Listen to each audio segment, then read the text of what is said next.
Have you been to your bank lately? What bank do you go to?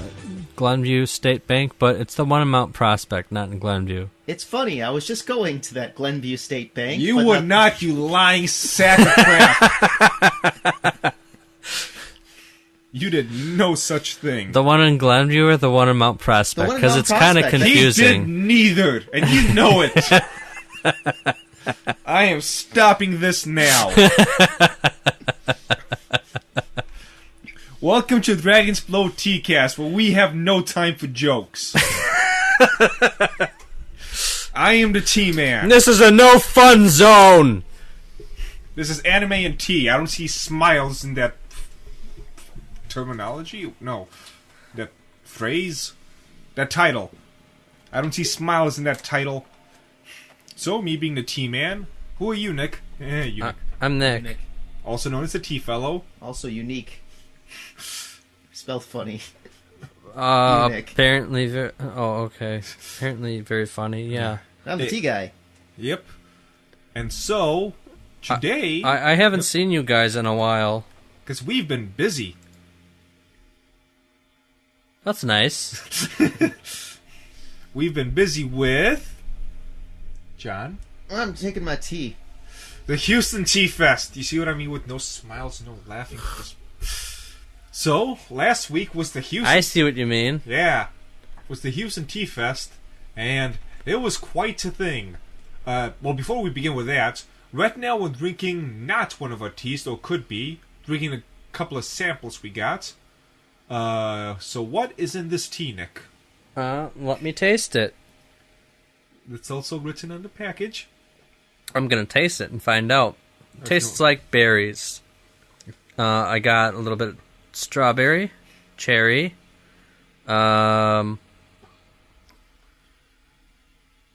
cranberry. Maybe. John, what do you find? I find that the taste isn't nearly as loud as the smell. I was clear across the room when we were brewing this, and like 3 seconds after the water hit, it filled the room with this wonderful smell. And I'm actually kind of glad because there's this the only time that I've had there's only 2 teas that have it smell this loud. One of them is candied almond, which smells wonderful but tastes meh. And the other one that I was afraid of because it had a sort of similar fruity flavor to it was the strawberry, which just like curdles on the tongue. This one it's clean, but yeah, this would be a really, really good iced tea.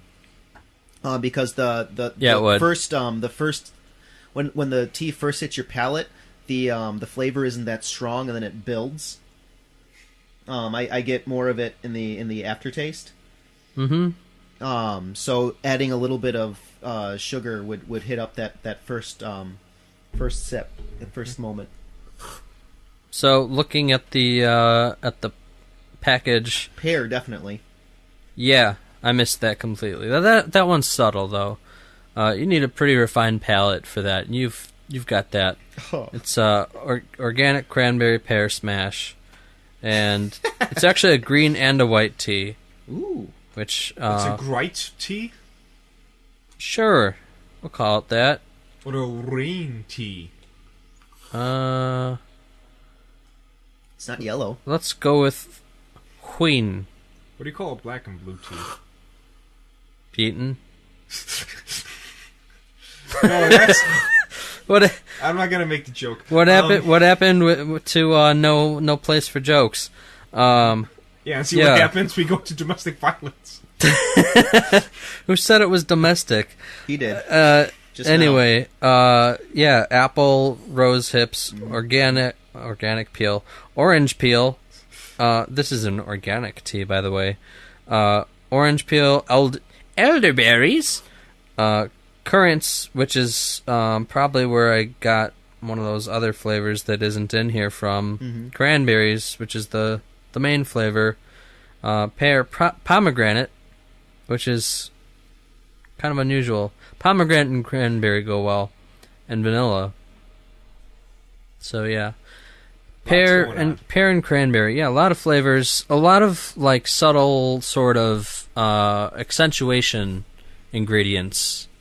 As I'm drinking, I've now gone through about a quarter of a cup.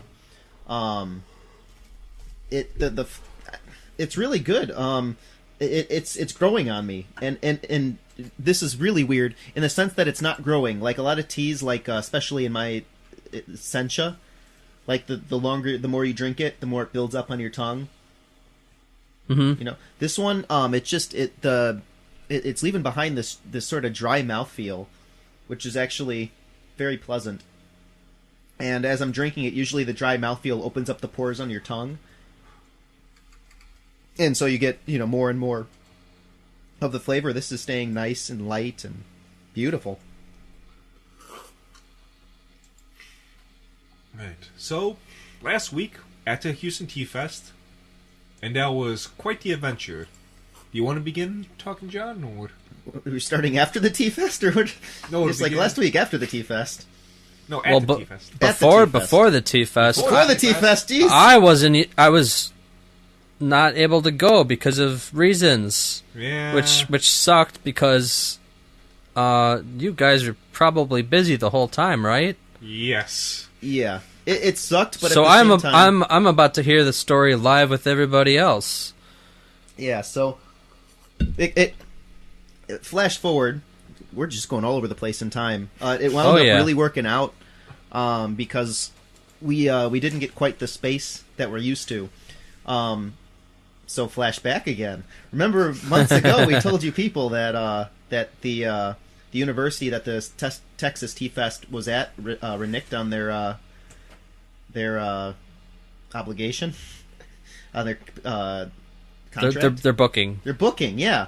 Leaving just a few months for these people to find another venue. And for those of you that haven't been in the Houston area on the outskirts, they have some spaces, but not for the price of a university.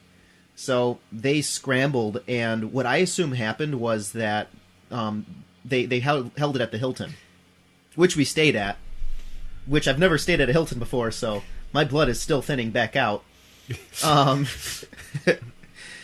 But I think they gave him the square footage of the room, which was not square. Oh. Yeah. There are these big old round pillars in there, and then there were two doors, a main door and a sort of back-ish door on the same side as the restaurant. And it was a very funny shaped room. And so as soon as they saw the room, they told us that we wouldn't be getting the space that we had originally signed up for, unless we had a lot of stuff, which we did. But yeah. So did you get the space that you signed up for? Still no, but we got closer than a lot of people. So other people had smaller spaces. Yes, oh very wow! much so. But because I saw some pictures. Yeah, and it was small. It was small, but there were a few people. Like there was an insurance company that showed up to this Houston Tea Festival. Why? I don't know, but they didn't get a big space.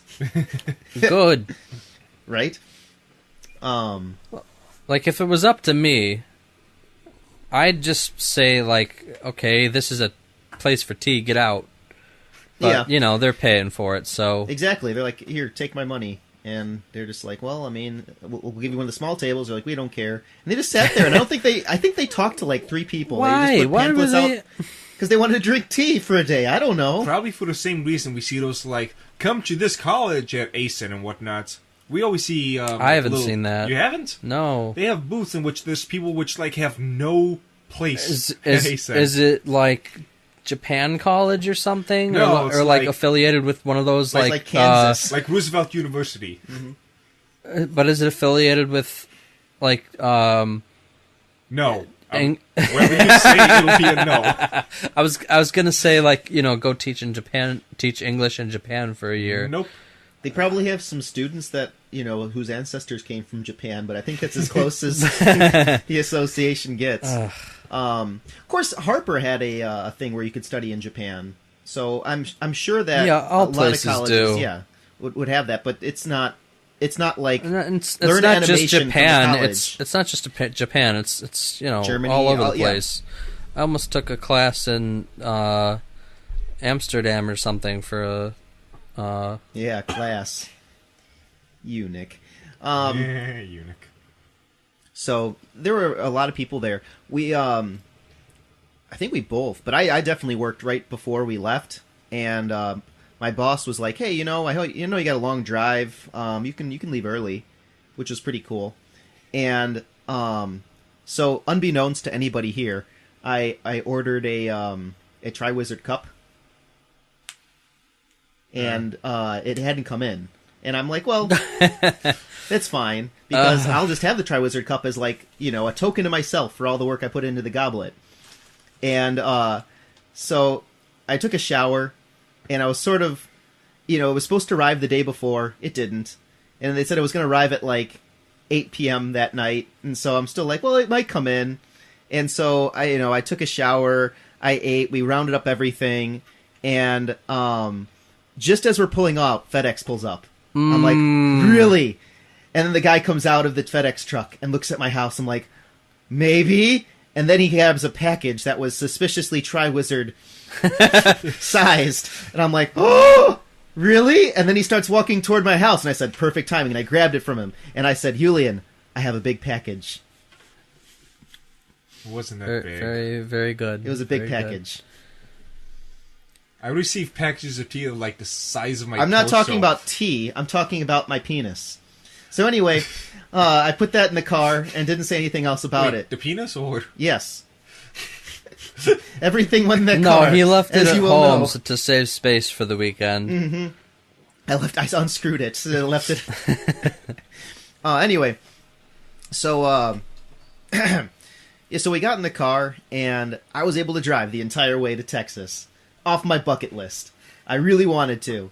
That was a 26-hour day with work included. Oh my god. Yeah. And so we got there, and the Hilton actually let us check in like 4 hours early. Something like that.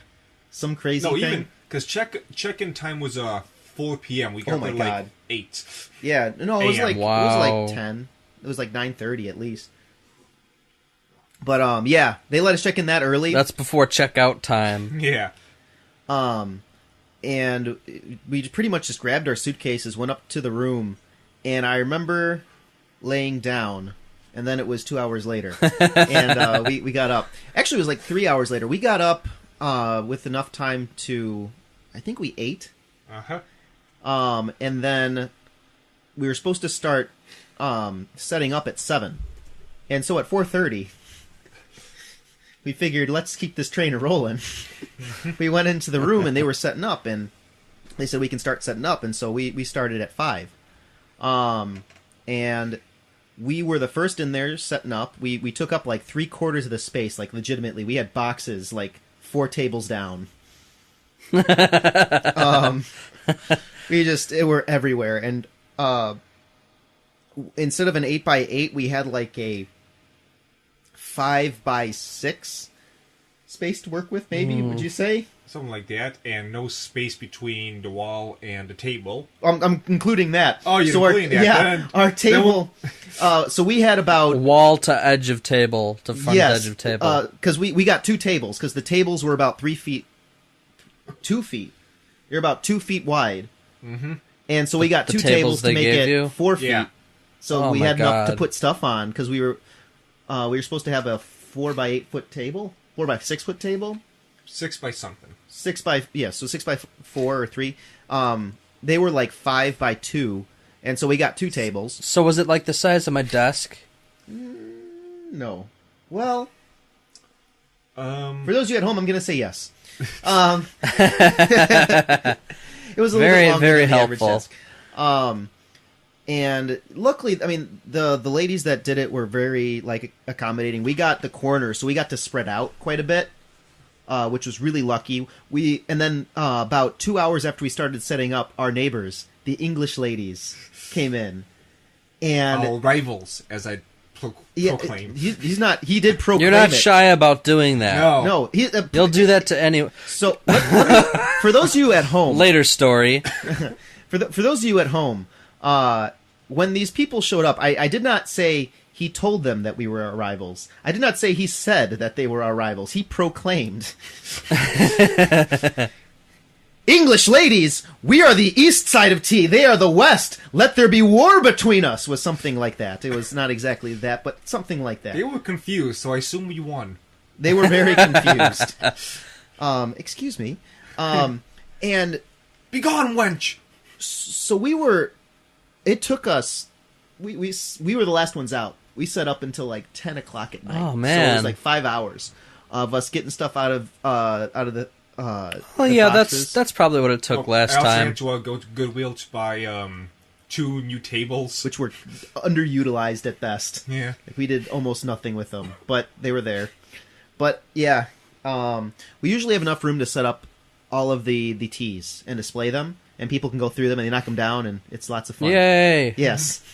We had no space to display any of our teas that were not house teas. So that was what he got the tables for. The Harry Potter themed teas. Yes. Right. The Harry Potter themed not teas. Not the Dragon's Treasure House specials. Oh, Right. Yeah, because it was Harry Potter themed, for those of you that didn't know, which was awesome. I dressed up as a Hufflepuff. And so we set up as many as we could on the table. We wound up laying them down, and a few people bought from that, but I think we were able to get only about 15 or so out in the tables.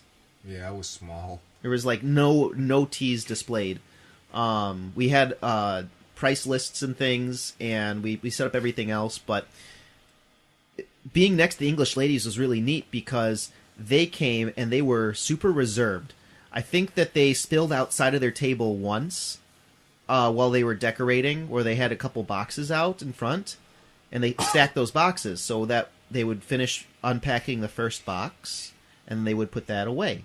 And they finished unpacking the second box, and they put that away. Right next door, there was the east side of tea, where we went into the first box, and we got the one manifestation of chaos. Yes, oh my gosh, we were. We took up we probably took up about 20 feet. I mean, like, at least, just scattered everywhere. And we went into each box like 40 times for 3 things, and it was nuts. But then they set up their display, and I thought it was Diagon Alley. They had a brick background, but it was supposed to be King's Cross Station, which was also cool. They had a picture of a couple of the characters, Dumbledore's brother, Albathor. Aberforth. Sure. Aberforth Dumbledore. You're gonna get beat up. And their sister Emily. I forget, what was their sister's name? It was like Rose or something. Ariana, okay. Then there was Gilderoy Lockhart in a golden framed picture. Then they had someone looking... But anyways, they set it all up, and it was just like you would expect an English display. Like, it was very appealing to look at, but you couldn't touch. Look, don't touch. Mm-hmm. Okay? Much like me. No. Well, for your health, yes. Well, and then right next door, we set up this... no one does. We set up a pyramid of tea-wares that every single person that came by had to move at least one thing. We didn't tell them to do this, but they did. And we did color-changing mugs up on top. It's important to note that we spent about 4 hours meticulously building this pyramid, and okay, we'll have this thing here, and we'll have them mirrored right next to each other. And it never lasted. Okay, this thing should be next to this thing because of reasons, and this will be over here, and these colors match, so we'll put them together, and these things are all masculine, so they'll be over here, and these are all feminine, so they'll be over here. It was very well thought out. I think I went up there about every half an hour to sort of re-straighten them, give or take. Because, I mean, some of it wasn't bad. Actually, I kept some of the changes. And right in the front, we held the House Cup crystals, which we were able to keep on between the two of us really well. Like, we just did it every transaction. It was actually very easy to do. That's I think impressive. It was pretty easy, right? Yeah. Yeah. It just bam, bam. That's good, because I was thinking that would be the hardest part of the thing to keep track of. What was better was because they were kind of hourglass shaped. Nobody there were a couple people that tried to do some shenanigans where they try to steal crystals. No, you have to pay for that. Yeah, you did. And they couldn't do it. So even the people we gave special permission, because they got the big butterbeers, to take a crystal out and put it wherever they wanted, go ahead. We watched them. And they couldn't do it. It just took them hard. About 30 seconds, because they tried to reach in with their finger, and it was just to the point where they couldn't reach, and then they turned it upside down, and the brothers hold, and they would stay all together, hold, and then they would all come out at once, and it was chaos. But anyways, that worked out. I every 2 hours would count those, and so that will lead me into a story, another story. People got into it. Like Ravenclaws especially. There were more Ravenclaw cosplays than any other cosplay by far. Really? Ravenclaws. Seriously. That's weird. Though, there were more Gryffindor fans. So a lot of people that weren't in cosplay, they were generally Gryffindors. That's the default. Yes. And one of my favorite things, this only has a little story attached to it, was, so for the first hour, Yulian was obsessed with telling everybody every in and out of our point system. And so, moms came up and they're just like, oh, look, tea. And he's like, and every purchase goes to a house. Now, if you buy a butterbeer, a small, you can remove a crystal from a house. If you buy it, and they're just they checked out. So that stopped. You just, see the attention, draining from them. Well, it's what I always see when I go on dates, so I assume that that's a good thing. No. No? No. But luckily, eventually, he got tired, I think, or something. But, so what we started to do is we're just like, hey, you want any tea? We offered samples, and people, they're tea lovers, they enjoyed that. And after so a lot of, especially for the elderly, there were a lot of, 60 to 70-year-olds. Uh-huh. Once they decided to make a purchase, that they got to contribute to a house, you got to see a little bit of their inner child. And there's this one old woman that stands out to me that I told, she picked out her tea. We made a couple samples for her, I think. And then I said, hey, you get to add 20 points to any house you want. And she goes, what? You did add 20 points? And she sort of put her head down a little bit, and this little childlike grin smile came on her face. And then she pointed ever so shyly over to Gryffindor. Because she didn't know how to be a kid anymore, but she felt it. Yeah. And it was just that was one of the highlights of the whole convention for me, and I got to see it with, especially the mothers and the adults. Yeah. They didn't quite know how to commit to it, but they felt like I'm not allowed to play this game, but I will. Yes, but I am. I'm being forced to. I have to. Well, I guess if I have to choose one, Gryffindor. Yes, if I have to choose Gryffindor all the way. Rah rah. So we kept that running total for the days, and I updated that on the board. And Ravenclaws, they played the part. They were, first of all, almost all cosplayed, and then second of all, they were doing calculations. They're like, all right, if we get a small butterbeer, we can take it from Gryffindor, and if we get a large butterbeer, we can take it from Slytherin, because screw those guys. And they won. Flash forward. So we were also lucky because like I said, the space wasn't squared. And so they had anticipated a big square space, I guess, when they did their calculations for the spaces. And one of the problems that you don't accommodate for, if you've never been to a big old convention or hosted it, was, okay, sure, the vendors are going to have less space. We can sort of, and they fudged that pretty well. But then what do you do with the people? Because you can only make the alleyways for them to walk so small. Yeah. So what they did, this is real smart. We were at a corner behind us, and so to our right and behind us was a stage. And so they had this place for people to gather, and it sort of sucked people over there from time to time, which would open up the booths, so people would be able to be free to go about the booths, and it circulated the people really well, and people wouldn't stay for the whole show generally. They would stay for a few like an act or a few minutes, and then they would turn. It was perfect. It regulated the crowd just perfectly. And being by the stage really helped us because we were right next to where everyone was getting pulled for. So thank you, Texas Tea Fest.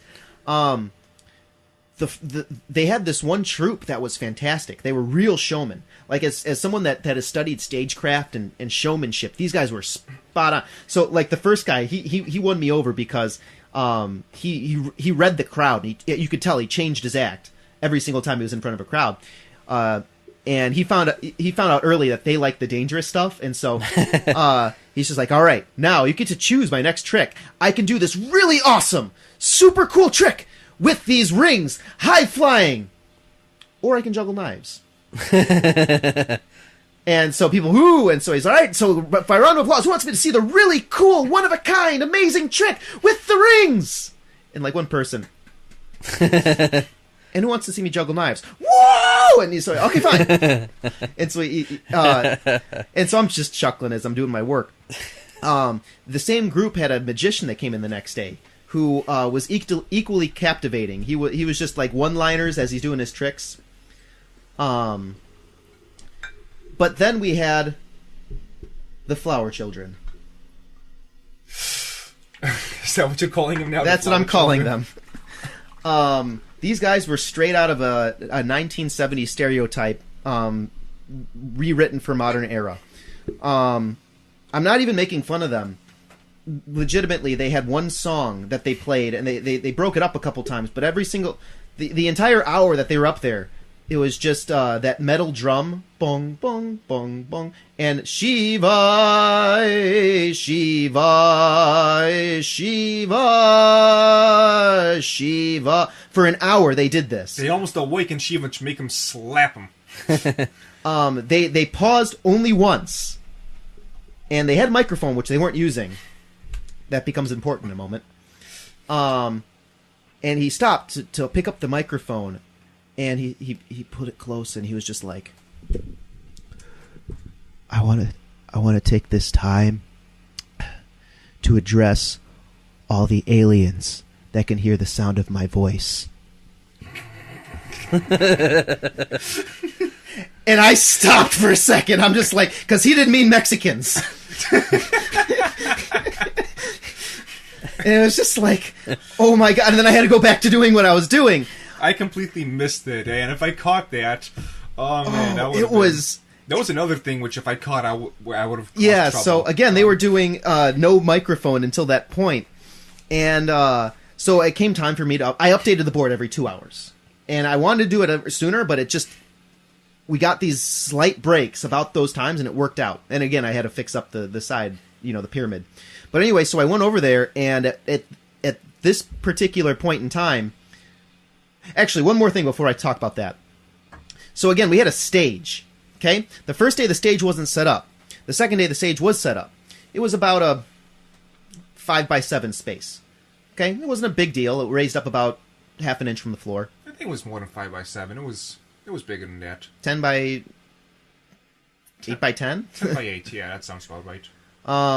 So, it was a decent space. And,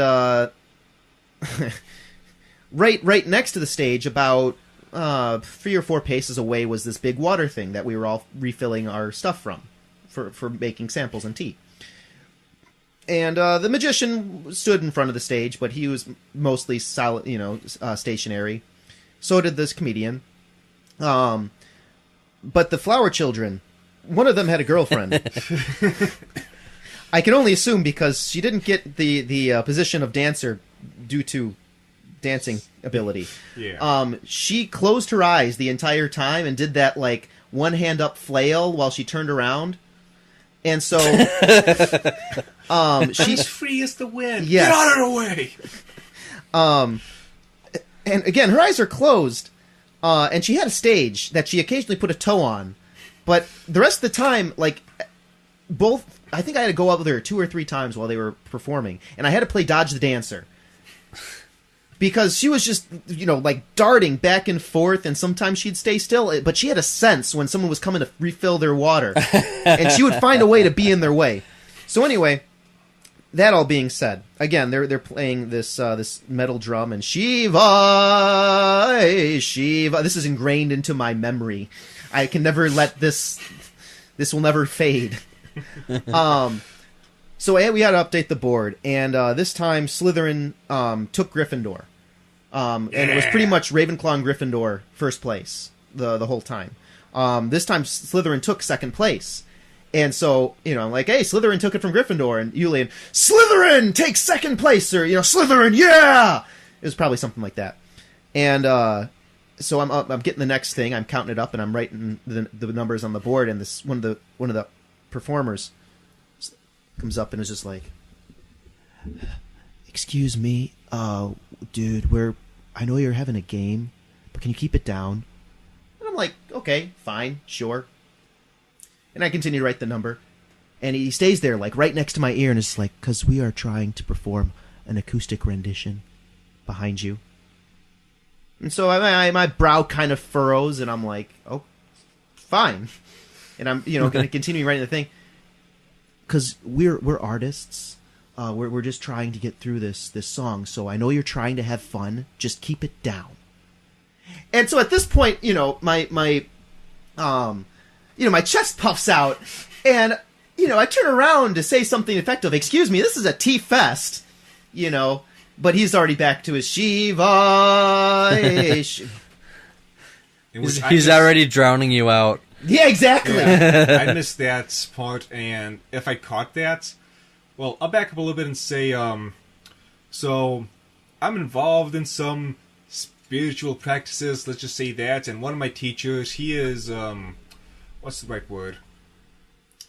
Black. The best way, yes, he is black. The best way to translate it is, he's kind of like something like a very important priest with the Hindu stuff, but obviously not priest because they don't use that word, trying to translate to people. Like, he knows his shit and he's communicating a lot of it with me.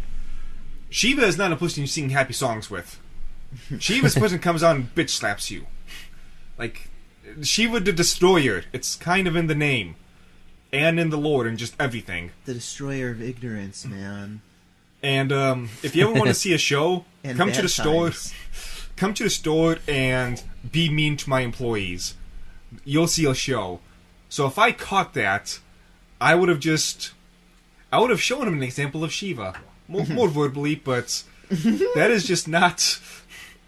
Like, you did not come with your stupid hippy-dippy bullshit talking about aliens and then doing that to my employees who was just busy working. I couldn't have handled any more verbal Shiva. It would have been true verbal Shiva. It would have been at least one, get the fuck out of here. I can tell you that much right now. And demonetize. Oh well. Yeah, I hope they do not come back. Cancer. Yeah. So that was the second day. So we learned a few things about, first of all, the benefits of having entertainment, because really for a small space, especially like that, it's a really good idea. And just effective entertainment. Those guys who were able to stay mostly out of the way of the people getting samples and, the water and stuff, who knew their space and knew how to accommodate crowds. And then ineffective people that had their eyes closed the entire time and said one word. Why weren't they on the stage? I don't know. Like I said, because maybe the 10 by 8 Shiva didn't want them on the stage. No. Shiva destroyed the stage in their minds, man. Only the man stays Only on the conform. stage. Yeah. Stages are for conformists. God, they were pretty bad. But the first day was our most successful first day at a convention ever. And the second day, the other story that I'm gonna write down for Facebook, basically was we had a group of fans, and they stayed by our booth for like 3 hours. They were typical anime preteen girls, nerds, and they told us a lot of stories, and they sampled a lot of teas, and finally by the time they had to go, two of them on their own came up to me and said, in two different ways, basically, we're socially awkward, And like, yes, they were a little socially awkward, but so are we. And but we don't ever talk to people, and so this was really nice being able to just come somewhere and be able to talk. And I tried to be the elder and be like, no, the answer's in you all along. And I just utterly failed, I think, both attempts at it, but it was really cool. One of them purred for me, then Chris Hansen showed up. One of those things is true. Which one do you think? That was cool. To actually be the place where people got to come out of their shell a bit. In terms of the house points, Slytherin got screwed. No, they didn't. Yes, we did. Slytherin's... Alright, so I calculated all the totals for the stolen points. Slytherin stole 1 in 10 of their points. Well, we are Slytherin. We also got many more points stolen from us. Yeah, pretty much when nobody knew who to steal from, they'd steal from Slytherin. if I were to just ballpark it, just a pure ballpark, I think they probably got around 200 points taken away from them. Oh, wow. Yeah. Yeah. So, what was their total in the end? 700. Which was tied with Gryffindor, so their answer is not fulfilled. Which is pretty amazing. They lost by 140. Yeah. So not Gryffindor. Ravenclaw. Ravenclaw definitely won that one. Nobody cared about Hufflepuff, to be expected. Yeah, Hufflepuff was like. Did they even surpass double or triple digits? Yeah, everyone. We started with 100 points. Thank you very much. You ended with -12. Actually, so that was something else. It was down to 40 at one point. What? 140, maybe. 140. Oh. Must have been. Oh. Yeah, that sounds about right. But anyway, we started out with 100 points each, just because, we filled the glasses and disperse the light. So people could take stuff away. The first purchase was a butterbeer. So had we not done that, yeah, it would have been more difficult. The second purchase might have been 2. Butterbeer sold out. Yeah. And I'm glad that we saw that coming, and so we were like, hey, so people can order. And so we got a system, and so he took the orders, and we shipped those out. We made enough special boxes, right? Yes. Good. Ended up actually only being 3 people holding butterbeer, but I used the other boxes for I'm gonna quickly fast forward in time. So on the way back, our van died. Yep. And with repairs and hotel and towing and everything, it was about $700. And so we opened up a GoFundMe to help alleviate some of the pain. And some of the more kinder people who donate a lot more money, I sent them a little bit of a thank you. Oh, good. Yep. So if anyone wants, it's still open. So if anyone wants to keep donating, if you donate enough, I might send you a thank you as well. I should make a post on that. I might draw some people in. Later today. Alright. And going back to the while we're on that subject, yep. I don't think we ever posted the rest of that post that kind of got cut off. John's car is dead. Yeah. And is continuing to die as evidenced as he drove here today. So we're not going to be able to do any more festivals or conventions or anything until we get a transport. Something changes in that regard, and it's basically going to have to be a new car, right? Yep. Yeah. So festivals are basically our main source of income and our like biggest source of followers and attention and all that. And so I think if you want to give to the GoFundMe, that's also going to be a huge help for that, because we're not going to be able to go to Houston or Kansas City or any of those places until that changes. Yeah. If we make enough to cover even like a rental, we might be able to go to one. Yeah. But I think we calculated it one time because we were considering doing that because we were worried that the car would explode, and that turned out to be more expensive than just it's expensive, but fixing your car. It's about the same. Plus businesses get discounts. Oh, okay. Well, we'll figure that out. But yeah, money for cars. So, I think the GoFundMe thing will apply to the car as well, right? Oh yeah. I mean, we still got 400 to go for covering the stuff. So. Yeah. So that'll be on the Dragon's Treasure Facebook page for anyone to see. Mm-hmm. So any help would be appreciated, even a couple bucks. Mm-hmm. Oh, that actually takes a bit of because I was looking at my bank accounts and credit card bills today, and I forgot about that extra $300 in there, and I was like, oh, thank God, that just reminded me. Okay, that takes a little bit of pressure off me of how I'm gonna pay my bills. So, thank you again for everybody who donated. Yeah. Mm-hmm. Got us home. Mm-hmm. Did you ever find the crests? No. No? They just vanished? Yeah. Like I said, I was sure that we had them. Yeah. What happened? My special crests, the 3D foam crests that I spent hours making. On the front of the point counters? Thank goodness we had, what do you call those? Coasters. We had Harry Potter coasters. Oh. Yeah. So we put those things were awesome, though. I know. And so maybe we'll put them up on Etsy or something. I don't know. Did you ask your dad if they would? He would have said something. I haven't known. Because I could have sworn we brought him in the car. Right, I know! That's frustrating. I guess that's the missing thing for this trip. Last time it was an entire batch of tea. Yeah, so I'll consider popular one, no less. Yeah, a bunch of people asked about that. Yeah. And so, this was a nice rejuvenation of my own. At least it wasn't a human this time. We don't talk about Jamie. No, not Jamie. Yeah, we gotta go back to California. So one of these things did is it gave me a nice little rejuvenating shot in the arm. So fun fact, there is a lot of work that goes before the Tea Fest, going into the Tea Fest.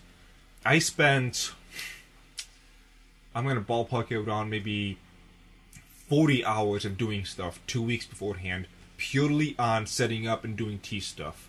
Yeah. And buying things to make all the tea. This was the first time we had the 20-gram bags instead of just 50. And so that's definitely a thing I'll need to keep in mind. Future things. People would have a taste of the 20s a lot more. But yeah, just seeing... Especially at a tea fest where you're probably buying like a million things of tea. Yeah. Just seeing all the excited people, and between us and our Western friends, both of us definitely had like the most elaborate, beautiful looking, setups. Yeah.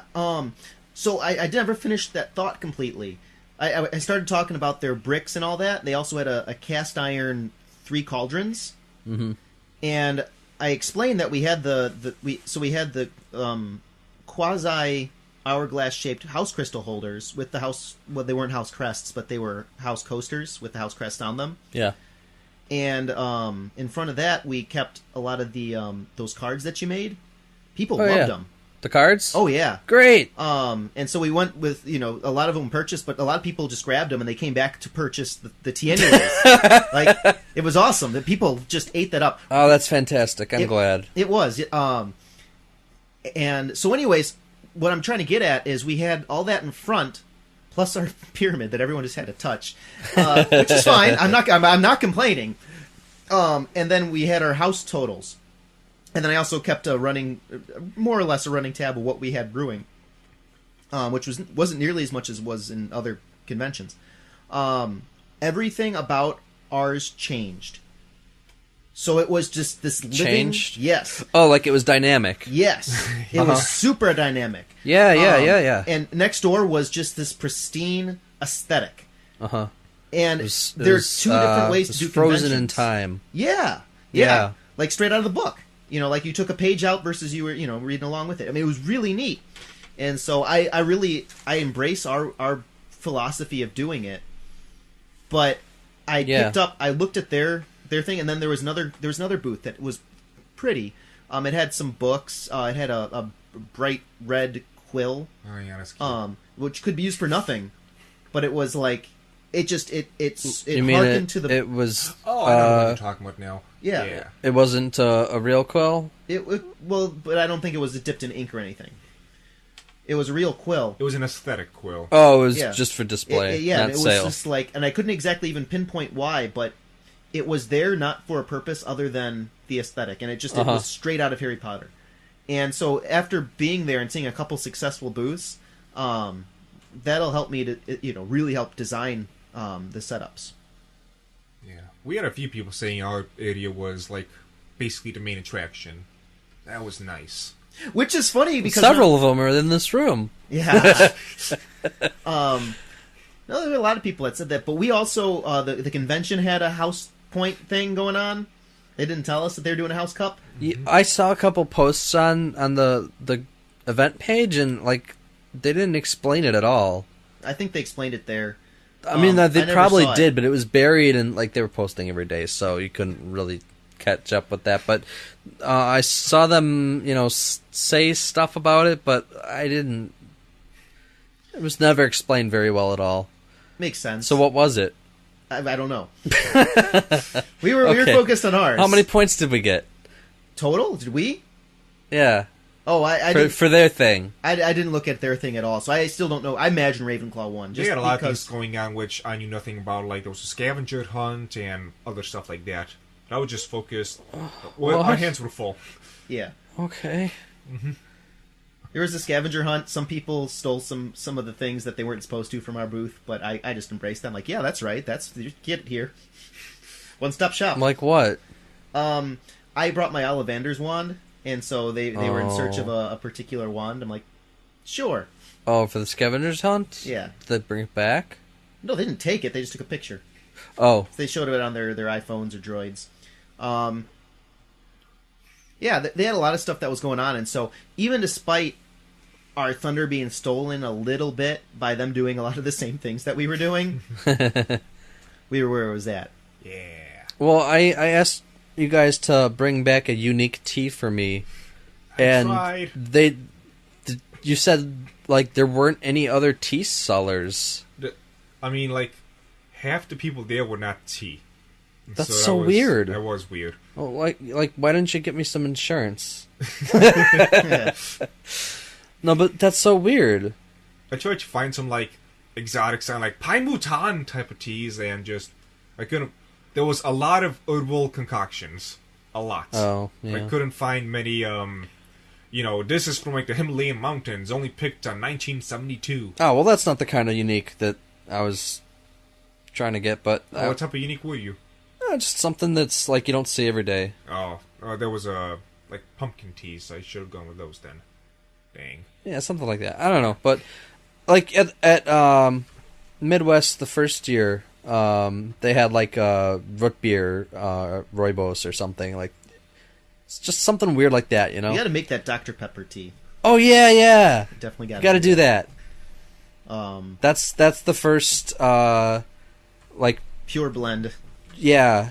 That we'll do. But there were a lot of booths that were pretty neat though. Like one of our friends that we made, she made us a whole bunch of bags because she was bored out of her mind, and she's actually she's pretty good. She was like 12, I think, 13. maybe 14, 13. Yep. Okay, and she was just drawing stuff, and she came over to our booth a lot, and she knew a ton about the Harry Potter verse, and had been doing conventions for forever. And I forget when she finally came out and said that she was just like dying because she was so bored. And I saw that she was drawing. I'm like, hey, come here. Our first convention, I started to draw on the bags. People love them. She was there with her family. I'm like, see if they'll pick you up some bags. Seriously, that goes a long way. People really love that. And she's like, well, they won't, but can I have some bags? And so I gave her a stack of our brown paper bags, and she came back and she drew a caricature of both of us on one of them, which I'm keeping. And then I said she throw tea in her face, and You she did? was not happy after that. Oh, that's what happened. Yeah. But her family Explain. made that up. I made it up. I wasn't there. Yeah, I he made made it that up. entirely up. Oh. her family makes tea-infused jellies. Mm-hmm. Oh yeah, I saw that. Mm-hmm. So that was pretty cool, and there was essential oils that you can add to teas if you wanted. She was bored, but the mom was like, "You're supposed to be helping." Yeah. Yeah. So some of the booths, many of them weren't tea. They were sort of on the periphery, like Yeah, things that you I can do saw with that, them. like tea-ish. Mm-hmm. Yeah. Going back to what I was saying before, the jolt in the arm. So yeah, many hours, unpaid hours, mind you, of bagging the teas and making new labels and dealing with things that did not come in on time. You gotta fight for 15. Yeah, fight for 15. I'll show you a fight for 15. Out of this, I think John ended up making more money than me. Maybe. Yes, you did. I don't think so. I put money into the a bunch of tests. Nah, because I gave you $200 total, $100 before and then $100 after. Yeah, I'm aware. And after the payments, I'm at negative. Well, because I'm gonna have to fix up my car more, I'm definitely going to be negative. I'm gonna tell me how much it costs, and I'll see what I can do. So. I'm gonna have to change things up with my current things of making money. We'll talk about that post tea stuff. Yeah.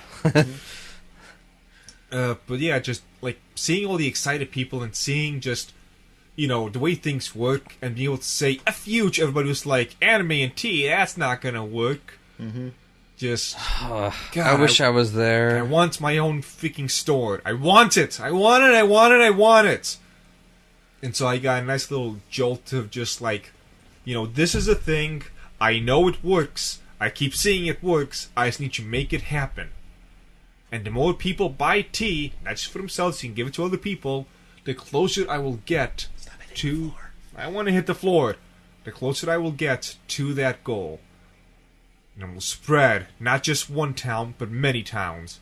International. Okay, we'll take calm over Japan. down, sir. No. Sir. What? Calm down. Don't tell me to calm down. You should calm down. I'm calm. Okay. And so that was the Houston Tea Fest. Mm-hmm. Yeah. Not a lot of anime news this No. week, but Not a lot of week. news at all. Fighters came out, but I think we'll talk about it in the spoiler section. Just Fighters because came out. story mode. That's that thing. Not a lot of spoilers to spoil. I've played. There's 3 parts to the main storyline. Oh, well, I haven't done that at all. So I'll play the story mode and we can talk about it next week, maybe. I will at least say that they did a damn fine job of doing the story mode correctly and just filling in the holes of, but how is Yamcha fighting with Frieza type of stuff in a way that makes sense and works within the Dragon Ball universe. From what I've seen so far, yeah. Yeah, as opposed to Xenoverse, just time travel goes back in time. No one pays attention or even notices he's there, and they always seem to forget. And so, that'll wrap this up. Join us for the second infusion where we talk mucho anime. Yay! Welcome to the second infusion. I am the T-Man. T-Guy. Nick. Well, I guess that's over with. So, there is quite a lot of anime that we have watched this past 2 weeks now, because we missed last week because we were stranded in Texas. 2 of us were. Yeah. One of us was in this comfy bed that I'm right now in. I was here playing Dragon Ball. Yeah. So, where do you want to begin, Nikolai? I want to start Go ahead. with the tea. With the tea? Yeah, so we're doing the second infusion of the one that may or may not become an actual tea. And I can tell by across the room looking at your cup that yours is a bit light. Oh, yeah. I kept it in the same... I left it in for another, 30 seconds after I poured mine, because it's like, hey, this is clear. Yeah. And so I got the longer infused tea, so we're doing a mild second infusion experiment. Yeah, we have a gradient from, least to darkest across the room. Yeah. And so, ironically, and I would have thought the pomegranate would have been the first to fade. It's almost I get a little bit of the pear and some of the pomegranate. And most of the other flavors have have faded away?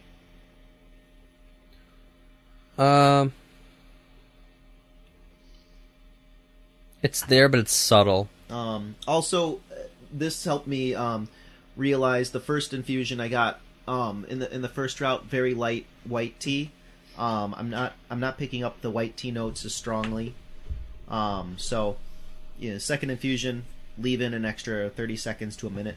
Yeah. So, anyways, now we can start an anime. Yay! Okay. Alright, Lots of good shows this season. yes, finally. Let's go with Record of Grancrest War. That's a good one to begin with. So, the show finally has its, how can I describe them? Enemies. Twin lowly maids. Twin lowly footy maids. I didn't realize that there was that many fetishes inside of the vampire versus werewolf arc that happened this week. Yeah. Bondage, too. Oh yeah, some bondage. They were in bondage, yes. An amputee. An amputee. Oh my god. Goddamn. They just had a meeting and like, okay, what, well, I almost gave him a German accent. What are fetishes? Germany or Florida? Yeah. Yep, so we have an idea of who's doing all of the bad stuff. The vampires, of course. Of course. Always gotta be the bad guys. With an understandable plot line, too, so that's nice. Yeah, actually, the way that they played that, he's obviously in the wrong, but I can't help but feel for him, If you guys win, this will be the end of art. I don't want it to be the end of art. Without art, how can we have twin lowly, whatever else? Bondage twins. The way I was taking it was because art was with a capital A. Uh-huh. And he had this ring with an A on it. I was thinking it was art as in, like technique. Like, like some sort of version of magic. Like, we'll lose our art. Yeah, that too. I mean, I agree. Yeah, that's just an extension of it. It's still like the same sentiment, but a different. It's got a completely different meaning if you take it that way. Both sound awful to lose. Well, losing like visual art is different than losing vampire powers. Yeah. There is something this show is doing really well, which I am absolutely freaking loving. They have defined power levels without defining them. Yeah. You can get a feel for people's strengths and weaknesses, and stuff like he blocked that shot, but his arm was useless for the rest of the day. Like stuff like that, like little things that give you an idea of where people's power levels lie without spelling it out like Super does. Besides Vegeta. Besides Vegeta. His power level, that power up, just anyway. So, Actually, I think Dragon Ball's lost a lot of its power levelness. Yeah, it's done. Power levels were irrelevant, like, after... Frieza. I was gonna say that, but then I was thinking Cell. No, because Or before Cell. They did a good job with the Cell Saga. At the beginning of Cell. They did a good job playing around the Cell Saga with the idea of power levels, and, just getting physical strength is not enough, boy. Yeah. Which I enjoyed that. So Record of Grancrest War, they're doing a pretty decent job of keeping me on my toes. Yeah, I didn't see this episode coming at all, really. Mm-hmm. It's kind of weird. That's been the trend, and in a pleasant way, because they keep changing up what they're changing up. Yeah. Yeah. A few episodes ago, I was pretty surprised when he just handed over all of his power to become a total subject of that one dude, the pervy guy, who's not pervy. I didn't see what was the thing before this. Gosh, there was something else that happened. Oh yeah, it was 2 episodes that we got to talk about. Yeah. Well, anyways, it just things happened. He gave up his lordship title to become just a knight, and he is just being a bitch, and that's fine. He's doing it well. He's just let me serve you. Is this low enough? Is this kneeling well enough? Is my mouth open wide enough? And he's just doing whatever the guy says. And he's a good knight. I didn't see it coming, I figured... After the first episode where he's just, like, doing random... what's the opposite of highway banditry? Highway heroics? Yes. Matchbook chivalry? I don't know. The previous episode, they had actual fights, and we got to see that all the characters were not basically invulnerable. The name of the Valkyrie woman, whatever her name was, she got shot almost through the heart and was going to die until the healer came by and did her little thing. By just like a plain knight. It wasn't like some super special baddie. It was just, a little no-face. No, there was a guy literally that had no face. This was a guy that had a face, but it didn't matter. Nah. What do you mean by literally had no face? There was a guy that just had no facial features. Like because of art or because of powers? Because he was like an off-greed. Oh, you mean I don't remember. You mean the mercenary guy? Yeah, no, but there was him, but there was another guy who I think he lost all his facial features, if I remember correctly, where he basically was stone face. But Greed has eyes. The guy who turns black like Greed? No, because he still has his eyes. It was someone that did something kind of like that. But anyways, I the don't point remember. is this person that shot her was nobody. Yeah. He had no name. Maybe he had a name, but it didn't matter. He was a no-name. Mm-hmm. So it'll be fun to see all the different directions this can go. Speaking of unexpected things, the Hitman thing. Something blah blah blah Ramens. Hakata Tonkotsu Ramens. Bless you. I don't know why it's called that. That's pretty good. That is doing a lot of stuff. It's been a while since I've been surprised by a twist. What was the twist? You saw the latest episode? I'm not sure. But go on. 3 episodes in. I think I've seen that. No, we're 5 epides in now. Oh, really? Yeah. I must have watched like 4 in a row or something. We met the hitman. Oh no, I didn't see this. But anyways, go on. It's fine. It's fine. I can handle a spoiler this week. Did I what? I saw that, but you're setting it up to be something that sounds like I haven't seen it. They finished we talked the story about that arc. already. Really? Talked about that Yeah, last they week. finished the story arc of What? everything that's going on. Awesome. So Hold on. you are behind. You want to watch it? No, I want to see. I'm gonna look up if I've already seen it right now. Keep talking. Well, if the story arc is still going, then no.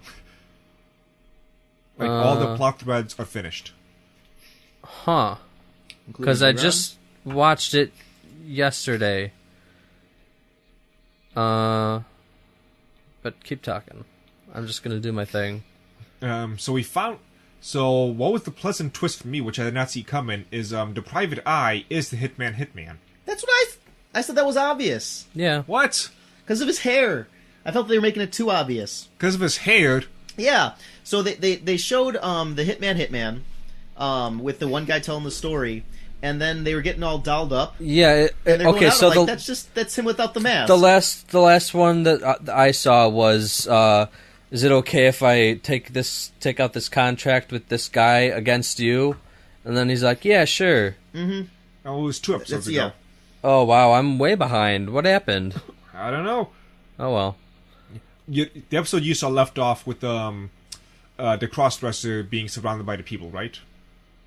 I don't remember him being surrounded. That was the one. That's how it ended. He was in the suitcase. Oh, yeah. Yeah, so you're 1 episode behind. Yeah, me too. That's okay. Yeah, I was expecting like this to be like the final season type of plot line, where they're like, a lot of shenanigans trying to get to the mayor's son and all of this, but nope, it's all nice and settled. I'm glad of that because I was really nervous about what kind of BS they were going to pull to stretch that storyline out. You know, because it looked like all points were converging. I'm like, okay, Yeah. they put the red herring of that one guy having the same hair and being unusually strong. They're playing him out to be the hero, or not the hero, the hitman killer, the opposite almost. Anti-hero. And so there's gonna be a crazy thing that happens, and I really don't want them to play this out. So I'm really glad that I don't know what's gonna happen now, but that they stopped it and they let it run its course, and now there's something else that's gonna happen. That's really exciting. Yep. They also watch past the credits because there's another scene after that. I hate it when they do that. Is it every time or just sometimes? At the very least, it's for this episode. I think this is the only episode they've done that with. I hate that. Like, if it's all the time or none of the times, that's fine. But if it's just like sometimes it's got more, that's the worst. Yeah. It sets up, more or less sets up what the next plot line's going to be, but it doesn't really tell you what it is, but it gives you an idea, like, this character is going to matter. Mm-hmm. And he was someone we saw in episode 1, and we have not seen since. Okay. Don't know who that is. As we decide on the next anime to speak of, I got up to episode 200 in One Piece, finally. Congratulations. Thank you. It's getting better. 1/4 of the way there. And counting, because they keep releasing new episodes. Yeah, it's getting better. Luffy go Super Saiyan yet? No. No, he hasn't. He's Kaioken. He's Kaioken right now. Yeah. He's becoming more flexible. Oh my god. That doesn't even make sense. Yeah, and Zoro's done some cool stuff. Zoro! Yeah. I don't know why.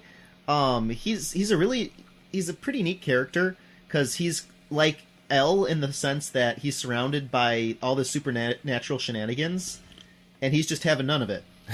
I'm gonna swing my sword. Yeah, no, seriously. They just went. So the last arc I just finished was Sky P. They went up into the heavens, and they were just literally sailing around the clouds for like 100 episodes, or like 50. And there's this dude up in the heavens that calls himself God that summons lightning bolts on people. That it gets explained later, but you know, he's just like, I never prayed to God. I don't care about that. And there are these priests that are like devout followers of his, and they're just like, oh, watch out, it's God. And he's like, I don't care about that. And that was just like his stance. And he does something really neat, which I appreciated as somebody that likes a lot of those Eastern cultures, where he started to talk about the temptations, like the temptations of the past, the present, and the future, and of all of these pathways that lead to the sharpest of swords. It's very. I'll have to re-look up exactly what he said, but it fit his character so well, and it fit the spiritual path as opposed to the dogmatic path really, really well. And they have a bad habit of giving their main character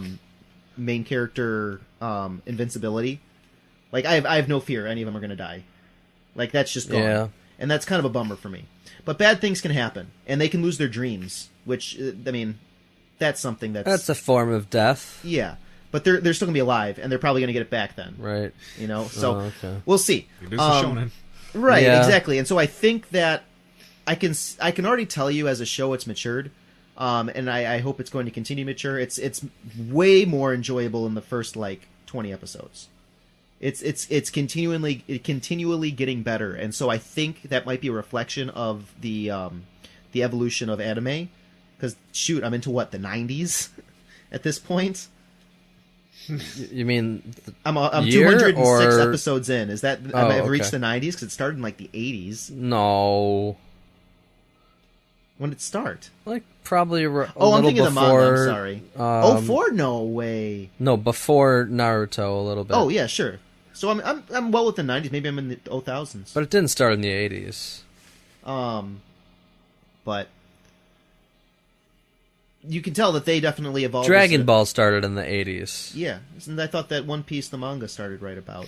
No. Early 2000s. The manga? Yeah. Okay, Fist of the North Star, Berserk, and JoJo all started in the 80s. Mm-hmm. No. All right. But anyway, it's evolving a lot, and so you can tell that both they're evolving as a crew of animators alongside the crew of pirates, and some you can tell some other things were rocking the boat of anime, as it were. And so it's nice to be able to pick that up. So anyways, what's our next modern show? To be fair, One Piece probably has more volumes of than Berserk. They kept at it. They just have been consistent as can be. Much unlike Berserk. All right. Are you caught up with Darnling In The FRANXX? I am, yeah. I think I'm gonna just go ahead and drop it. Cause 4 episodes in, and I'm not 4. I might be behind on that too. Did they team up again? The No. main male and female. No, then you. They did. Nick, you had one job. I had one job for 2 weeks though, and that confused me. One Piece was released in '97. Wow. One Piece. Yeah, that was about my guess. Yeah. Wow. I thought it was older than that. Anyway, sorry, go on. Yeah, I'm gonna go ahead and just drop it. You can continue it and keep us updated, see if it gets interesting. But which one was this again? That's the one with the male and female. They basically gotta fuck, but not really. To make a robot move. Oh, I heard about this. Yes. I thought we watched them in Houston. I didn't. No, you Nope. should. Mm-hmm. Yeah. Well, you're not really missing out much. I don't know. Has there been any kind of threat yet? Not really. I mean, they again played the plot line of, oh no, big scary thing is gonna take out the unimportant characters. Well, let's team up and fight this unimportant thing and blah. Just they're trying to get like a relationship thing going between the main male and female, which is nice, but it just kind of feels the horn girl or the horny girl. The horn girl. And it's they're trying way too hard to sell sex, and there's no plot around the sex. Yeah, that was kind of what I was worried about. Yeah, and so like I just don't care. Like you keep trying to make things happen, but you don't explain anything, and I don't care. So I'm done with Darnling In The FRANXX. Yeah, I'm kind of worried that it's one of those things where it's got like a slow build up and then a huge payoff in the end. What was that? That was Nick. Think about what you just said. Okay, all right. About the show too. All right. Yeah. Okay. Attaboy. He waited till I took a deep swallow before he talked about. Hi-yo! Yeah. A place further than the universe. A place further than the universe. Was there a new episode today? Of that? Crap, I missed the new episode today. Did you watch, John? I did. I'm 1 episode behind. That's fine. Go ahead. So, 2 episodes to catch up on, actually. So they're finally going to Antarctica. Wait, you haven't seen the last 2 episodes? I saw the last... I did not see the episode that came out today, but I saw the last week episode. Go ahead and talk. Well, what happened last week? You start with that. Last week I've got my days confused. They went into the mountains for training. Oh, and, yeah. That lady, I'm going to call her table fuck because she looks just like her. Watch Code Geass. And frankly, and she looks like she would too, doesn't she? Yeah. You know, she's like, the friend. Yeah, I'm gonna break up our friendship because I tried to sabotage you because I need you because I'm a closet lesbian. Yeah, that was dramatic. Uh-huh. And then she did the. So the only thing that could have made that worse is what the main character did. I reject a breakup. Breakup rejected. Yeah. Though it doesn't really speak well for the their survivability. Like, so there's how many friends are there? 4. There's 4 friends. 5 people knew about their trip to go to Antarctica, and the mom found out. Yeah. That was fun. I thought we talked about it before. We did. We did, yeah. So what happened with something's missing. I don't know. Oh, It was the girl. It was her friend. Told the bomb. Yeah. Yeah. Is that in a different episode? No, it was in this episode with the breakup, not breakup. She's like, I did all these things and spread all these rumors about you, but you guys never figured it out. So here I am going to tell you because I'm breaking up with you. Ugh. Yeah. You should take an Instagram What an picture. annoying character. Yeah. But they're going to be friends anyways, so nonetheless. It's okay. Yeah. I mean, that episode was okay. Yeah. So what happened with the last episode, episode 6? Okay, so I'm really proud of myself because I called most of the episode and what happened in it. They got to Australia, or was it Australia? No, it was Singapore. Was it Singapore? Yeah. There's a lot of English. I thought it was Australia. Well, fine. So there's English in Singapore. They got out of Japan. So the convenience store girl, she's like looking through her stuff, and then she puts it in the hotel safe, and she's kind of got like a worried expression on her face, and I'm like, she forgot her passport. Lost it because she got through the terminals to get out of Japan. Yeah, and that's exactly what happened. Yep. And so they go through all this stuff, and the Antarctica girl is talking about. Well, in order for her to get a new passport, they have to go to the embassy. Yeah. It's Saturday night, and the embassy is closed on Sunday, and they leave early on Monday. And in order to get the passport, it takes half a day. And so they're like, all right, well, what do we do? Go on. Kiss. So they could leave without her, or they could, or she could. Blah. I'm explaining this really badly. It's okay. The three of them can leave on their own, and then she can catch up, or they can reschedule their flight, which is what they do. And every one of them was like, let's just leave the next day. We'll call everybody. It's fine. And then the one girl who forgot her passport's just like, no, I don't need you guys. I'll just go. And then if I can't, then you'll just, you'll have a trip without me, and it'll be fine. It'll be great. Yeah, and so she has this big personal crisis about how she doesn't like people relying on her and stuff like that, which is kind of dumb. But at the same time, she doesn't it's like people being considerate of her, is how the translation I had. Yeah, something like that. It was a really weird wording, and it was kind of weird. Yeah, like I don't know. I never know where they stand if they're being considerate of me. Yeah, it was a weird emotional crisis. But yeah, some character development there. And then I'm so happy because I called that she just left it with one of the other girls. The one that paid to get the tickets. Oh yeah. Business class. She was like, I've got 1,000,000 yen, so I'm gonna go and 2 million. And pay the upgrade to get the next day because they couldn't reschedule it until another month. So she's just like, here's a wad of money, make it happen. That changed quickly because she went up there and they did a good job in the Japanese version. I want to hear it in the English version, but the first person, I think the main character, talked to her, the ticket person, and she's like, all right, we can't because we got the cheap tickets. And so the Antarctica girl goes up there and is just like, exchange now, and Liddy's like, no. Yeah, it was so blunt. And then she took the wad of money and slammed it on the table. Yes.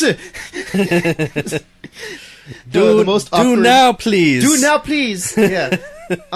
And then the screen flashes away, and so you assume that she said, "Oh, okay, money, yenny." And yeah, so they all were able to get their tickets back, and so they're on their way to Antarctica.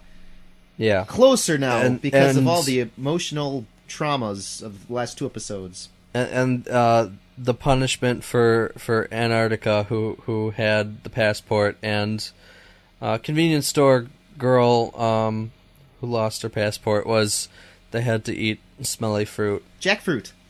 Jackfruit? Yeah, you don't know? That was the jackfruit. No, it was, I can't think of the name of it now. Durian. Jackfruit. Whatever. Fruits can have more than one name, man. That's true. You can't just, like, name a fruit. Jackfruit. Oh my god. Shiva. Oh boy. Any other ones in which we all watched? Yes. Most of them. Yeah. Ainsworth. Kokkoku. Well, Okay, fine. We'll go there. Kokkoku. They gotta stop the chicka. It gives me a heart attack every single time they do that. Like, I'm just there and, oh, this is really interesting. This is very strange. It's a surreal type experience. And they chicka at me. And I'm like... Kokkoku. Which translates to hot in Japanesian. No, it doesn't. Yes, it does. No, it doesn't. I typed it in and that's what it came out to. That's Kokoro. Yeah. Not Kokkoku. Bless you. Anyway. So plot is moving quite nicely. Every episode gives another little detail to this mysterious little world. So going back 2 episodes, actually 3 episodes, because it's been a while. It's been a while. Yeah. So summing it up real quickly, the daughter has a brand new superpower. Number 1 is being a rape target. Like, Jesus Christ, like, every episode, I'm gonna rape you. Number 2, she can palm strike the jellyfish out of them. We need a better transition than that. She's a rape victim, and she can palm fish the jelly out. Strike the jellyfish out of them. The jellyfish are the things that keep them in stasis. Yes. By the way, Kokkoku means moment by moment. Which is hard. There you go. Perfect. That does not translate to heart. Yes, it does. No, it doesn't. What was I gonna say? Oh, yeah. Also, every time somebody who is moving around dies, the jellyfish leaves them and goes into a new body. So now we got both the, both kidnapping victims, the useless brother and a tiny little son? I forget. Whatever he is. Momoku. Yeah, he's the main girl's nephew. They're able to now move around, and now we're, hanging out. We got new rules for the heralds / harbingers. They have a limit on how much they can do to keep stasis people alive, and there's multiples of them. You can become one by basically just giving up on life. Yeah, pretty much. Which almost happened to the useless guy. Right now, he is literally being kept alive by that little child. The brother. Yeah. So what's going on with all that? What little things happened? All right, so I gotta pause there for a moment. I really liked, I liked how they had that one main Yakuza guy who's sort of like their sub leader, who's just like, oh man, this is such a pain, but really we had a good we picked a good time to go into stasis. We can survive for years here. And then they go into giving up on life and just living in stasis. Yeah. But it wasn't affecting him because there was this subtle difference. And that's hard to show and not tell. But I thought they did a really good job at it. Plus, there was that weird moment where he's just like, she's like, can you help me? He's like, can I screw you? Yeah. And, not the chicka, get on my head. It was like a rooster crowing or something. She's like, yeah, when it's done. All right, then. And he dies.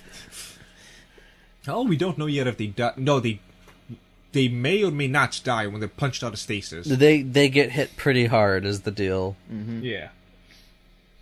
The scene with the grandpa where you saw it from his eyes when he got almost knocked out of stasis, that was cool. Yeah, because he's like struggling to bring it back in. Yeah, just you see the struggle, and then you see the girl move like super speed. Yeah, that was pretty cool. That's so neat. And he had to basically use a special move to bring the strings back in. Mm-hmm. It wasn't just like force of will. It was like I had to train for this or something. Mm-hmm. That's the command he uses to basically like make the spell happen. Oh. That poor guy. He thought that he left her there, and so he searched, and that was the pacing of the story. Everything about it's weird, but I felt really bad for him. Yeah. It's like, whoop, there goes my granddaughter. She gone. So we're gonna have a nice little chit chat between the two ladies. Yeah. Who, man, this show really this season is filled with like a lot of innuendos. Yeah. Like everyone wants to fuck. Who are we talking about now? She was the first one to slap the jellyfish out of me. Females. Where do you get that from? Well, let's see. The big-breasted one is almost getting raped all the time. Well, that's not an innuendo, but the other one is willing to screw to get the information / goal she wants. Have you seen the outro of the show? Oh, yeah. Yeah. There's gonna be sexy time between them. Speaking but where do you get that from? It's implied. From my mind. Okay. So we got the Kokkoku. Anything else that's not Dragon Ball and Magispide? Oh, it's not those two. I watched After the Rain, which is it's kind of like a shoujo-ish show. And it's the art looks like it's from the 90s or earlier. And it's kind of, they've got the proportions of Sailor Moon. And it's a show about a girl who gets injured running. She's like a track person. And so she's stuck not doing that. And she is working at this diner. And she falls in love with her boss, who's like in his 40s. Ew. You'd think so, but it kind of surprisingly works out, and it's not at all creepy. Nick, why don't you have a seat right over there? It's actually kind of adorable in its own way, but like that premise has been done before, but this is pretty good because it's like they're both really awkward about it. Yay! And it's sort of like working, like the show working, not you know. I get it. Not working out, but it's like that combined with I don't know, something else, but it has the same feel as that, where things are sort of like I don't know, like easygoing and carefree, but then you have these scenes where it's like sort of more serious, and those are really good, and I like it. So that's that. It's got really good art. I'll quickly go over the 2 episodes of Black Clover. So they were fighting the main baddie of this arc, and I have a little bit of a fear that even manga-wise, the show is gonna get stale fast, cause it just feels like, you know, the big baddie is really overpowered. Oh, my sword cuts through magic, you're dead, type of stuff. And it seems like that's all the plot's going to be, cause that's pretty much what happened with like the main fight. Just the main character Asta has his magic cut through magic sword, and cut through his magic, and he hit him. Yay! Yeah. But then, so the last episode, they explained that all magic falls into one of 4 categories: fire, earth, water, air, and follows the same pattern of, you know, water beats fire, on and on. So this main baddie, who's from this other kingdom, he's got these special, like, gems encrusted into his forehead to give him like a super giant boost in magic, and he's able to break the rules and use 2 types of magic. Ooh. And so he's using like healing fire while using this like earth crystalline stuff, and so like it's hard to hit him. And so the main character finds himself a new sword that cuts through magic and can absorb other people's magic and use it as a weapon. So he was able to absorb some other character's magic and use that to basically cut through the fire. And boom, bad guys defeated. So, yeah, now I have a new worry of the show might get stale in that sense. The fight scenes at least look good in the last 2 episodes. It was fun watching it. So it's got that going, but hopefully it's not going to get stale. And don't want to blabber too much about that. So, Ancient Magus Bride. Oh, I don't even... Remind me what happened the past 2 episodes. My mind is blank.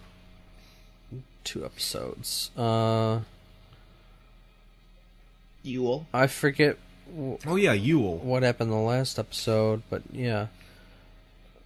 So we got a nice little Christmas thing. That was fun. We got the backstory of the one-armed sorcerer's apprentice. She was basically a drugged little child or something like that. He took her in. Oh. Yeah. And now we know how he got that scar protecting her. Yeah. I still don't know how he lost his arm. Or wait, do we? Yeah, we do. What happened with that again? It was there punishment? that bad guy. Yeah, I remember, The one but that I was don't like remember a what he did or why he did that. Man, we've got short memories.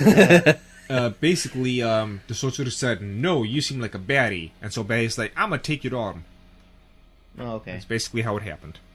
Well, yeah, for this week, or that week, we got her backstory, and Ainsworth got mad, and he learned what anger was. Yeah. That was exciting. This is angry. And he gave her a teddy bear. That was adorable. Mm-hmm. And the teddy bear grows flowers. Sure. Crystal flowers. That look tasty to spirits. Mm-hmm. That'll keep her safe. And the guy from Journey showed up again. The guy from Journey? The masked guy. Oh yeah. Who has a The bunch old guy. of super Rasengans or whatever. Rinning guns, actually. But Rinning yeah, I know guns, what yeah. you mean. Yeah, I like the idea of this episode. What did you say? I meant, well, you know what I meant, but Not anymore. now I remember what a Rasengan is. So, this episode wanted to demonstrate that words have meaning. And that was the general first premise. Little kids, the brother and a sister said something stupid like, "I don't need you," and then so this old spirit plopped the kid out of existence, basically. And so the mother and the father had no recollection of their son. The daughter had just this faint connection to him, and as they got closer, it sort of vanished. So not even she remembered his name, but she remembered that she had a brother. And he took the brother away and Ainsworth for I don't know why. Shut up, that's why. Yeah, pretty much. He's just dicking around with everybody is what he's doing. And so literally that was the reason. Mm-hmm. And I liked Ainsworth. He's just like falling through a hole, and he's just like, "This is why I don't like old spirits. They're just too powerful. What is this nonsense?" "Hey, little child," and the little kid's like, "Hey, look, can I take the bone off your head?" He goes, "No, I look like Chisei now." Yeah, that was kind of weird. Mm-hmm. But I really like that as an episode premise. Like, that's something that no show, like most shows nowadays are just all about how everything's relative, and if you try hard enough, awesome can mean just kind of nice. You know, where no. So the basic premise of all shows are just like, and there's some. This is kind of fun to watch in the sense of power levels. Like, power levels are real. Everyone admits that they're real, but then this underdog can come up and take victory. And back when there were reasons for that, you know, so for like with Goku, he was able to beat Frieza for reasons. It wasn't just because he wanted to. It was because Frieza wanted to use as little power as possible and just crush everybody and killed his best friend and did a lot of stuff he shouldn't have done. He created the circumstance for his own defeat. Yeah, if he just went all out at the beginning, he would have won. Yeah, that's that. And that's that. And that's that. Yep. He should have done it. He should have.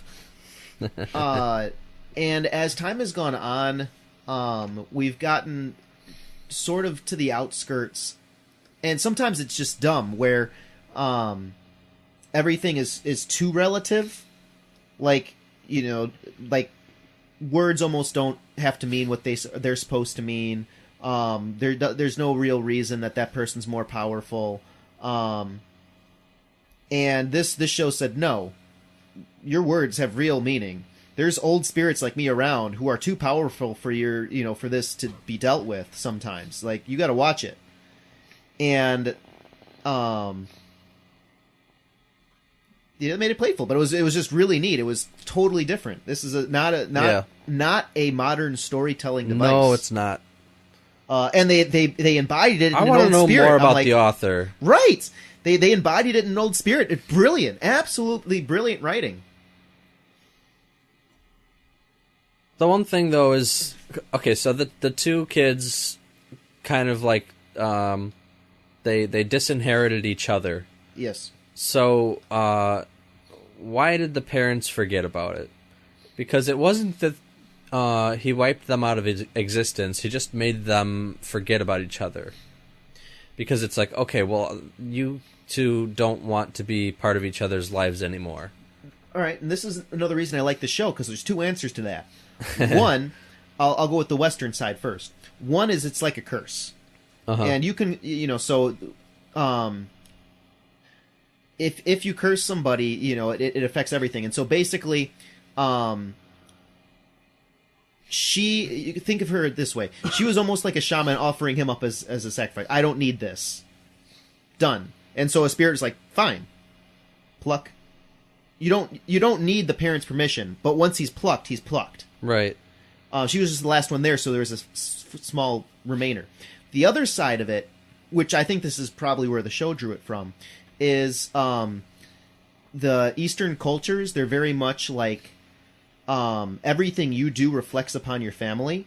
So if you make a sin that grave, everybody gets affected. So they're very much like, if the nail sticks up, hammer it down. Yeah. Because so I think it was more for that, but it works either way. If that was the case, then like Chisei, for example, wouldn't be able to see him. The brother? Yeah. I think the only reason she wouldn't be able to tell anybody about him. She wasn't connected beforehand. But he was right. The brother was in a space, so he's in the same space that the spirits are in. As I read into it. And so that's why she and Ainsworth and everybody could see her. Yeah. Like fairies probably could too. Right. But normal everyday people, they're not in that space, so they can't. And they could have done one more thing with that, perhaps an item belonging to the boy, or like his favorite thing, sort of like a totem, not a totem, but what are those called? Token. A token. Black guy. No, not a black guy. One of those things that really means something to somebody. Anyways. Trinkets? No, I'll think of it later. Bugger? No. It belonged to him, and maybe she could have had like a moment of like, this means something to me. I remember this from a dream or something. Uh-huh. But anyways, they left it vague, and I think that works really well for the show. And I think, and the way that they did this, can be interpreted both ways, and I think it's wonderfully complex. Also, Ainsworth taking over Chisei's body was hot. Crazy. Oh, that'll creep me out. Give me the heebie-jeebies. And then he's just like, sacrificed to us. Yeah. We require compensation to do nice things. Which he's let Chisei just do random nice tasks before for free. He's teaching her, I guess. And then I think that's it for. Nope. There's a big one missing. No, I mean for Ainsworth and those guys. Oh yeah. Yes. Nothing else for that. Oh, she used the that was the other thing. She used the fox coat to become a bear. Yeah, I noticed that too. What was that? What? I can hardly bear being away from you is the only... anyway, all right, that's all. So 2 episodes of Dragon Ball Super, and those 2 episodes we got to experience God of Destruction Toppo. Probably the most intimidating villain we have had. Yeah. Jesus Christ. Yeah. He was terrifying. What made him so terrifying, besides everything else, was that he was he stood for justice, and that just broke. Yeah. So he was anti-justice. And Justice is worthless now. Ugh. Yeah, because all of the other villains... Yeah, all the other villains were pretty much like... You know, I'm an evil person. I'm gonna fight you now. Mm-hmm. Frieza was out for his own self-interest. Cell was out for his own self-interest. Well, and a little bit of programming. Was. Yes, but he was doing his own thing. Toppo, he had a universe to save, so you could like feel that weight, and he was just freaking broken. And just being shot in the back, literally. Yeah, and he was also smart, because he could have destroyed them all, like just out of everything, and he's just like, well, I can't destroy you, but I'm gonna really rough you up. That squeeze of Frieza's head. Oh my god, we saw that twice. Frieza got destroyed so badly. Even after he got destroyed the first time, he gave that laugh. It's like, I underestimated you. You think? He slapped the golden out of you. Oh. And then Vegeta versus Toppo. Oh man, we got to see the power of Vegeta's new level. He is able to punch the Hakai out of him. What's a Hakai? Destroy. Oh. He punched destruction energy. And he cleared it. I think that was one of the best moments in enemy defeating so far. And then him willing to sacrifice his life to defeat Toppo with that blast. So many callbacks. And he survived, and he got his shirt off. Yeah. He got his shirt off. Everyone else has their shirt comes off. I think you're a little too into the shirt being off. No! We have never seen Vegeta fight with his shirt off. Nor are we going to. I think he's done. Nope, I saw the preview. He's done. He'll have a few more punches left. Shirtless Vegeta. Finally, we get to see him fight. Everybody else has their shirt removed, then they power up. Vegeta does his thing, and then his shirt comes off, and it's like, oh, that was pretty cool, yeah. But he's done. It was also a nice little callback of when, So God of Destruction Toppo is somewhat similar to a Majin Vegeta. And so they had like this little play. You know, it's like, I'm sacrificing everything to gain this power. Vegeta, it's like, I've been there. You know what? No. I'm sacrificing nothing, and I'm kicking your ass. And then he got Jiren's respect. Yeah. Jiren being a little Jiren, what was that? Damn, just, son. Like, throwing down the throwing shade at Toppo. It's like, shit, son. He just annihilated everything, and he's you weakling. I respect you, Vegeta. As a sign of my gratitude, here's 2% of my power. I hope that's not the 2%. Everything about that last episode was just so beautiful for me. Vegeta got his moment. He did a job. He did a job. But he will. Well, at this point, if he gets kicked out, I'm okay with it. He had his moment. Yeah, he did. Oh, he did. Yeah. So now that Jiren's the only one left, does that mean that he's stronger than Toppo? Jiren? Yeah. Oh yeah. He was said to be stronger than God of Destruction. So. Well, no, they said someone in the tournament is, or maybe they specified the universe. They specified it was Jiren. Did they? Yeah. At some point during the tournament, when Goku was fighting Jiren the first time around, the clown dude said it. I think he just implied that someone from their universe was, and he was kind of like leading them to think that it was Jiren. Jiren's stronger. I don't think they ever said it, but they did say that they were training Topo to become the next god of destruction. Yes. So he was not full. He was god of destruction light. That's the best way to Who? think of Topo. Because he didn't go through the full training. Yeah, and he did not take up the mantle. He just had the energy. He was not a full-on god of destruction. The clown dude did not retire. Belmond, I think his name was. And so, yeah, that pretty much covers all of that fun stuff. I wonder what the audience would have been like had they not been removed from reality. Like at this point, everyone would be cheering on Jiren, probably. Everyone hates Goku. Well, but the only reason they hate Goku is because their universe gets erased. So their universe was about to be erased if they were still there watching.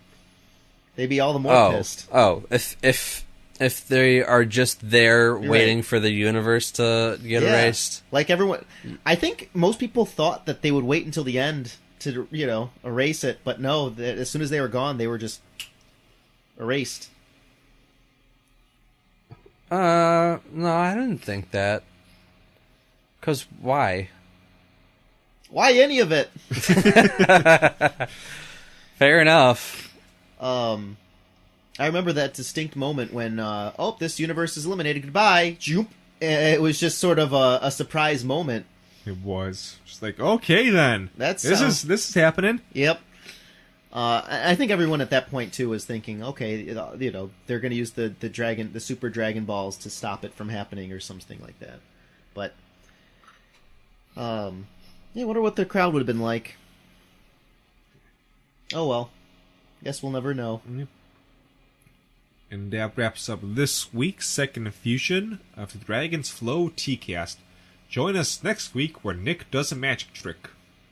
It won't be that impressive because I don't think it'll happen. It'll be a super awesome trick with these rings! Or he'll juggle knives. I will bring knives for you to juggle. Or I'll just drink tea. Make tea disappear. I will turn this water into tea, and then I will make the tea disappear. And So reappear. The three of us combined. And if you have any questions or stuff that you want us to hear, you can send it to Teacast@thedragonstreasure.com. See you next week.